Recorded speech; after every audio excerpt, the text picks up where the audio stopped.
अस्सलाम वालेकुम दोस्तों।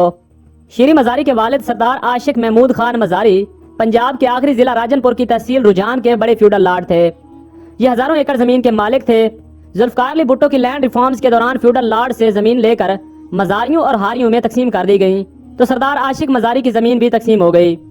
लैंड रिफॉर्म्स को पता चला मौजा कच्चा मियाँ वाली की 40,000 कनाल जमीन की जमाबंदी और परत सरकार दोनों मिलीभगत से गायब कर दी गई हैं। उस जमाने में सरदार को जब भी रिकॉर्ड की जरूरत पड़ती थी तो एहलकार पूरा महकमा माल उठाकर साईं के घर ले आते थे। 1971 में भी यही हुआ। महकमा माल के एहलकार आशिक मज़ारी का रिकॉर्ड भी उनके डेरे पर ले आए और जेली रिकॉर्ड बना दिया गया। इस पर डिप्टी कमिश्नर की जेली मोहरें तक लगा दी। असल रिकॉर्ड का संदूक सरदार के वफादार पटवारी के घर रखवा दिया गया, जिसका मकसद छापे से बचना था। पटवारी भी खौफजदा था। उसने अपने नायब कासिद को एतमाद में लिया और संदूक उसके घर में छुपा दिया। बहरहाल किस्सा मुख्तसर 40,000 कनाल जमीन का नया रिकॉर्ड बनाया गया। मुख्तलिफ कंपनियां बनाई गईं और वो जमीनें इन कंपनियों के नाम मुंतकिल हो गईं। आशिक मज़ारी के खिलाफ केस शुरू हुआ और फेडरल लैंड कमीशन ने 1975 में कंपनियों को जेली करार दे दिया। मज़ारी फैमिली के खिलाफ कानूनी कार्रवाई का हुक्म जारी हो गया और ये मुकदमा 50 साल चलता रहा। आशिक मज़ारी का दावा था जमीनें अगर महकमा माल की मलकियत हैं तो ये रिकॉर्ड लेकर आए। अदालत महकमा माल को रिकॉर्ड लाने का हुक्म देती थी और असल रिकॉर्ड गायब था। जमीनें इस दौरान अरबों रुपए की भी हो गईं और तकसीम भी होती रही और फरोख्त भी।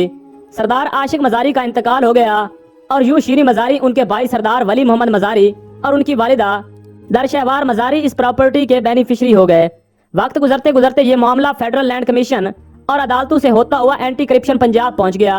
मज़ारी फैमिली के खिलाफ तफ्तीश शुरू हुई और ये चलती रही। इस दौरान रिकॉर्ड गायब करने वाला पटवारी गिरदावर हुआ, रिटायर हुआ और फौत हो गया। वो नायब कासिद जिसके घर में असल रिकॉर्ड का संदूक था वो भी दुनिया से रुखसत हो गया। लेकिन केस अदालतों और एंटी करप्शन डिपार्टमेंट के दरमियान कभी इधर हो जाता था और कभी उधर। शीरी मज़ारी 2008 में सियासत में आ गईं। फिर वजीर आजम के मुशीर एहतसाब शहजाद अकबर केस में उनकी सपोर्ट करने लगे। डीजी एंटी करप्शन गौहर नफीस शहजाद अकबर के दस्ते रास्त थे। लिहाजा रुझान की जमीनों की तफ्तीश अलमारियों में बंद कर दी गई। लेकिन आप बदकिस्मती देखिए, शहजाद अकबर के बाद गौहर नफीस तब्दील हो गए और उनकी जगह राय मंजूर आ गए। उनके प्रोफाइल में दर्जनों हाई प्रोफाइल केस मौजूद हैं। ये मार खाकर भी पीछे नहीं हटता, लिहाजा हर हुकूमत इसके खिलाफ हो जाती है। बहरहाल राय मंजूर ने चार्ज संभाला तो वजीर आला ने इन्हें बुलाकर शीरी मज़ारी की सिफारिश की, लेकिन यह सिफारिश उल्टी पड़ गई। वजीर आला अगर डीजी को यह ना कहते तो शायद ये केस मजीद कुछ अरसा फाइलों में दबा रह जाता। लेकिन जो ही सूबे के चीफ एग्जीक्यूटिव ने सिफारिश की तो राय मंजूर ने फाइल खोली और 40,000 कनाल की तफ्तीश शुरू कर दी। 50 साल बाद रिकॉर्ड के असल संदूक तक पहुंच गया। संदूक ताहाल नायब कासिद के घर पर पड़ा था। एंटी करप्शन की टीम इसके घर तक पहुंची और असल रिकॉर्ड कब्जे में ले लिया। ये बड़ा ब्रेक थ्रू था।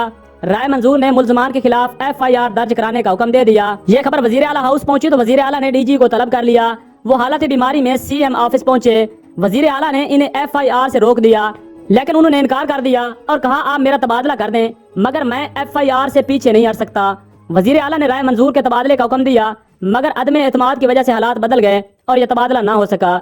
दूसरी तरफ राय मंजूर ने पहली फुर्सत में कच्चा मियाँ वाली जमीन की FIR भी दर्ज करा दी और लगे हाथों मुकम्मल तफ्तीश का हुक्म भी जारी कर दिया। सब्सक्राइब करें और बेल आइकॉन के बटन को प्रेस कर दें। शुक्रिया।